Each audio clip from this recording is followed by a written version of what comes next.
Kay tukuy kamachikunata chucharini. Soy Inti, tengo 10 años. Tengo derechos, pero también tengo responsabilidades en mi casa.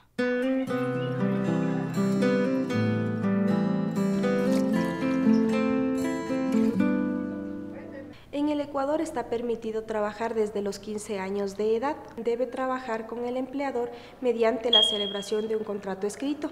La explotación laboral infantil se puede identificar cuando no se cumplen ciertos parámetros, cuando les hacen trabajar más de las 6 horas diarias que ellos deben cumplir en su horario de trabajo, así también cuando no les permiten ir a estudiar. Ima, ni mata na katuskangi. Ucho kumanri. Cheik, mana yachaskanik.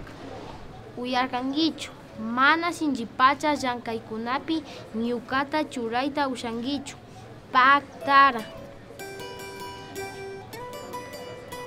Wawakunama llankaykunata yachachiwan. Wawakunata sinchi llankachikunawanka ama pantapaychichu. Wawakunaka pukllaykunamantallami sayajuna.